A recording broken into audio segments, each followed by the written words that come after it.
Well, all right then, Virgo. But underlying energy is you. Knight of Pentacles. This is your card here. I like that for you guys. Considering that this is your energy that we're picking up, and this is about. I feel like this is about what you're committed to, focusing on the details. Not necessarily procrastination, because I mean, I don't know any Virgos that procrastinate, but I mean, maybe they did take their time. But the thing is that this is more quality over quantity with this kind of a night. Underneath here is the Lover. So I think this is this is about committing to something, commitment. The Knight of Pentacles is 100% able to commit to anything and everything, but I do say here that he can procrastinate or take a long time, especially when he's not sure of all the details. He's not really able to see very clearly what's ahead. He likes to take his time and look at it, right? To really reevaluate, right? To evaluate and reevaluate, to make sure that he's not missing anything before he jumps in at all, and commits to it. Because once he does, he's in it for the long haul. He's committed to it. He's not going to break that. It's like signing his name to a lease.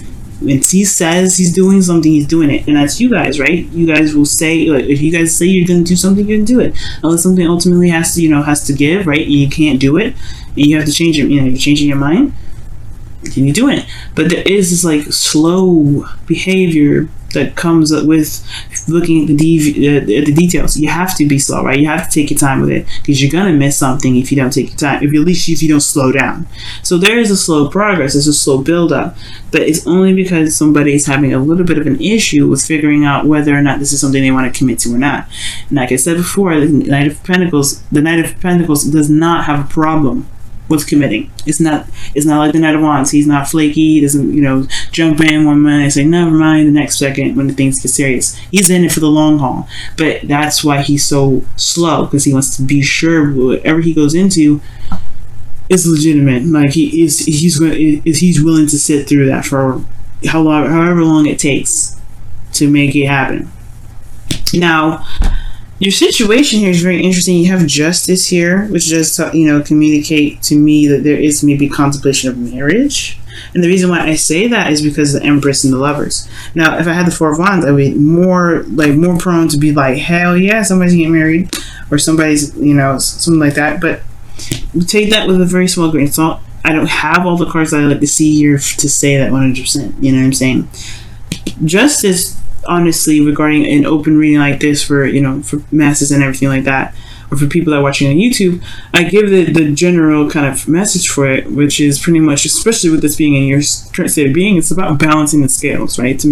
Not necessarily correcting the wrongs or anything like that, but trying to find the balance in the situation, or really just balancing things out, right? Evening the odds, right? It's just kind of like making sure things kind of sit on on the surface leveled, right? Because you don't really want something that's too high or too low. You want, it's an outstanding karmic balance needs to be paid up. It's going to get paid today, right? Because that's what justice was. I mean, that's how I see justice anyway, right? And justice does it through facts, through figures, and what is true, right? So I feel like there is this kind of balancing situation. Maybe there's a settling or apology or something that's being, being hashed out and made amends, right, in a way. But I do see that currently in your current state of being, right? Obviously, right? Currently in your current state of being. I do see that justice is saying, like, there is a time of balance going on. There's a time of like some settling or I don't know if this is necessarily divorce. I'm not getting a lot of bad cards from this, So it could be that for some of you guys, it may be that you guys are dealing with a divorce, because we have defensive energy and warrior energy or fighting energy, soldier energy here, which is talking about fighting, right, or being combative. But for those of you that that may not resonate with, then this is just really talking about balancing the scales, finding balance or regaining balance in your current situation, or there's some balancing happening in your life right now, for karmically, or you're dealing with some sort of karmic situation to readjust the scales in your life, especially in your love life here. Now, what your ideal outcome is the Page of Pentacles. Perhaps you want an offer of some sort of stability, or perhaps here you guys may, want to take some time to really look closely at what it is that you feel is of value to you, right? This is something that this is a student, right? Or taking the time to really look at something and dedicate yourself to something. And I feel like this is perhaps looking closely at details. You want a little bit more time to look at it to make sure this is what you want. But most importantly, not necessarily so. I feel like you want to know what your heart's desire is in a way, or you want to know what's so truly, what you value. For some of you guys, you may want to offer something to someone. You may want to give something to someone, or something that you feel is, of value, something that's long term, something that you can commit to, something that someone else can commit to, or there's some sort of commitment potentially you want to hear. But the thing that's keeping you from being able to get to this desired outcome regarding your relationship, something that's, that you can commit to, something that's an offer, something that can, that is a little small beginning towards building something long term, well, Two of Pentacles. And I kind of see this as a distraction card in a way, and it's only because this person's, juggling Two Pentacles. In a way, he's weighing out the options, right? Feeling out the weight of each pentacle, figuring out which one is the most valuable to him. But at the same time, these are pentacles, right? They don't actually have weights on them. I mean, they don't have, the amounts on them or anything like that. He's weighing them out, but how does he feel about these, right? Which one is in a way, he's going to try and carry these to the very end. So which ones does he want, right? Which option does he want? Which ones does he feel valuable? But how does he know which one is valuable if you just look at his emotions, right? Because the water behind the Two of Pentacles is obviously, well, the water behind the person represents to me emotions, feelings. Cups, right, is all feelings, and what's in the cup is water or liquid. So behind this individual is feelings, right? It's how they feel. And the Two of Pentacles is what's of value. It's tangible, it's real, it's physical, right? In a way, it can be sometimes. It's just something that is practical. And I feel like there's a practical approach to a certain situation, a practical approach to love. Practical approach to how one feels, and it's good to a certain extent to look at the practicality of things, but when it comes to love, it does kind of require one to look at one's feelings. So I feel like with this here, there is this bit of juggling or trying to maintain or manage some sort of situation, in a sense, while you're trying to figure out what is truly how you truly what value you have, or not necessarily what value you have, but what values resonate with how you feel about these two cups, or two pentacles rather, right? It's not looking at your emotions. It's too focused on the practical. How do you feel about these pentacles? You know what I mean? How do you feel about them? Which option is the most valuable to you? And the reason why the Two of Pentacles is even coming up is because of the Seven of Wands. It's because you stand by something. It's because you stand by something, and it's possibly there's somebody that's also either defensive about something. This is juggling two options here, right? Juggling while you figure out what you want to do with it, which one's the value. And I could feel it. I mean, for some of you guys, it could be that since you have two knights here, and the Empress, which is can be a person as well. It could be that there's two people juggling the situation, and then there's balance, right? Maybe there's a decision that's having to be made about two people. That's another story, right? And I'm not getting Three of Cups, Three of Swords, or anything like that. See, it's a third-party relationship, other than Two of Cups here, which honestly, guys, that's going to resonate with probably very few in between people. But I wanted to throw that out there for those of you that may be watching for your situation like that, okay? But how I'm going to go through and read this though is the Seven of Wands. So somebody is very defensive about what they're about what they stand for, what they're willing to fight for, what their values are, right? This person is standing for something, protecting themselves. Maybe this person is maybe you guys are looking at the practical aspect of a situation, because you want to protect your emotions. You don't want to put yourself in harm's way. You want to see where the dedication is before you go ahead and leap into something that actually gets your heart involved, which is understandable, right? So with that being said, Your best path to follow is the Knight of Swords. Excuse me. And it's talking about going for it. Just fight for it. Fight for what you believe in. The thing here is, with Justice coming up here, and then the Two of Pentacles, as the blockage for your desired outcome, I feel like this is talking about not just, looking at your emotions and also obviously understanding the value of your emotions, but it's also talking about creating boundaries for yourself, for your relationship, for the person that you're dealing with, right? Putting up some boundaries to protect you, so that way you can proceed and to make decisions that you feel are worth your time, worth your effort, and everything like that, right? And I'm not saying that you guys don't have healthy boundaries, but what I am saying that maybe the boundaries do maybe need to be adjusted, changed, reevaluated, so that way you can make the steps that you want to make and still feel protected here. Right, focusing on the self is one of the things too. But the Nine of Swords talks about fighting for your truth, fighting for what you believe in. It can be a bit combative, but it's honestly talking about going for it, gunning it, and really just kind of knowing that you can handle the situation when situations arise. I'm going to go ahead and pull another card for the Knight of Swords as well to see why the Knight of Swords itself is coming up for your best path to follow.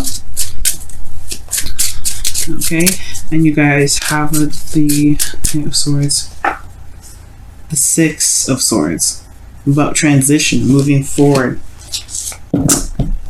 It's a transition. It's a transition, right? Because you're leaving behind something that's familiar and traveling to a place that's not so familiar, but it leaves open space for prosperity, for things to start anew. So honestly, you're traveling to a new life in a way. When I see the Six of Swords, it's traveling to a new life. Whether this is external, whether this is really happening, or this is internal, right? Leaving some things behind, leaving some values or more, some thoughts or some beliefs, right? Because that's what swords are: beliefs, thoughts, logic, communication, anything regarding truth behind to find a new truth. Right, but you don't ever forget the lessons, the perspective that you have, which is why this person's carrying the swords with them. But you're not going to be associated with where they came from anymore, right? So with the Knight of Swords, it's like charging in with your truth, charging in with your perspective. Whatever you believe, you have that there with you. Have that knowledge of the self or awareness of yourself to be able to put boundaries, healthy boundaries for yourself. To be able to begin to start something new, to be able to, start something small, but something that can really build to something awesome. Now, how you feel, guys? You feel excited. For some of you guys, this could be that could be connecting with an ex here, because the Ace of Wands it can be the rekindling of a flame. It can be. It doesn't have to be always. But the Ace of Wands is an exciting new beginning. It's exciting.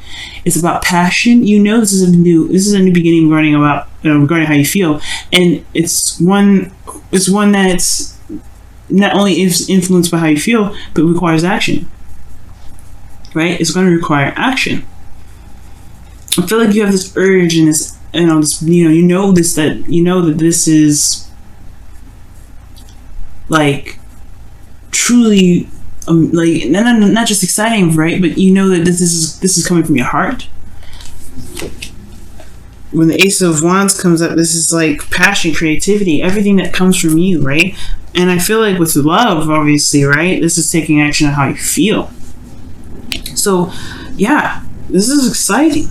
But then there's that hesitation, right? What if this person doesn't know how to behave, or do not necessarily behave, right? Like, if they can be loyal, if they can commit, am I seeing the right things in this individual? But this is Venus is still in Virgo.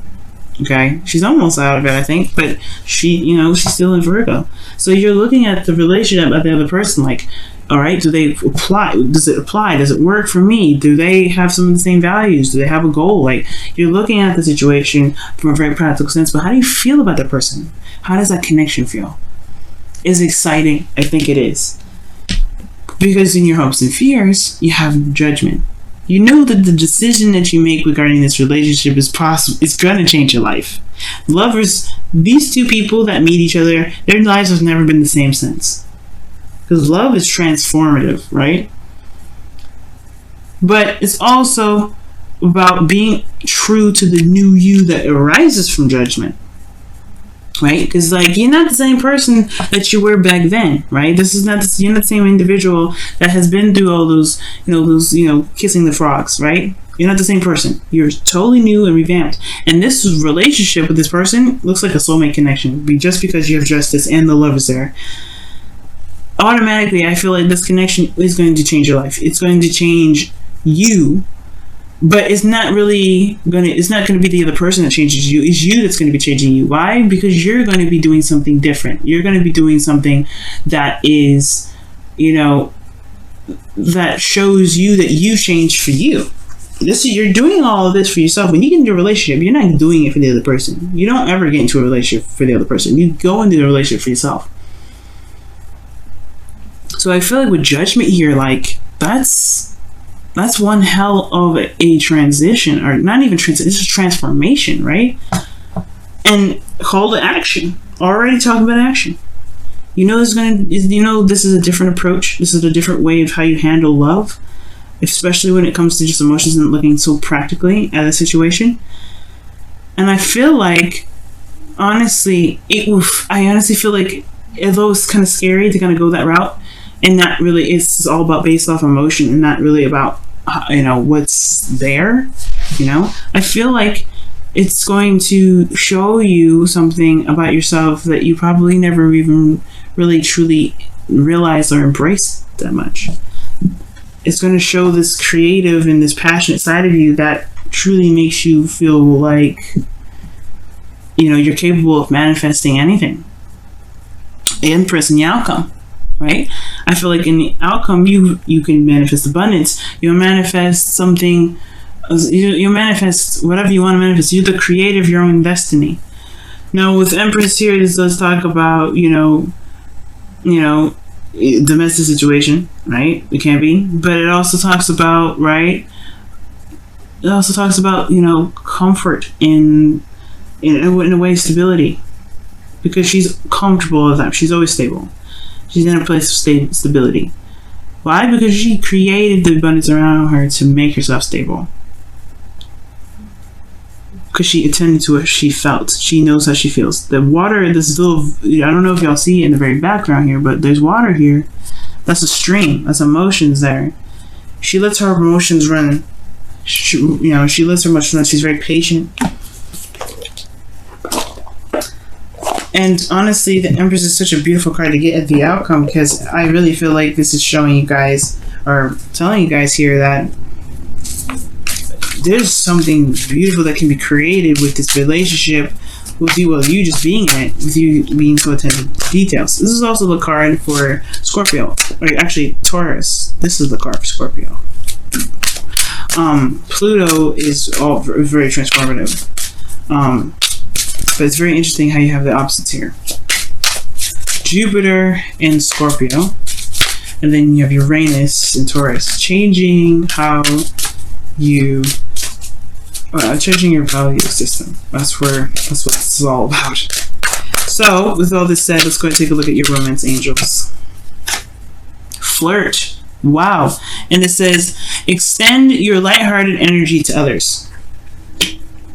That's talking about like being the ace of wands in a way, right?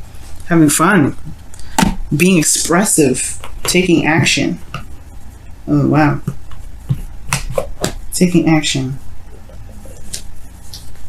and this being aware. When it comes to flirting, it has a lot to do with feeling too. Like you have to feel in order to be able to flirt. Like if you don't feel anything, flirting is gonna be hard. But I feel like it's more of like talking about entertaining the idea and actually going with how you feel.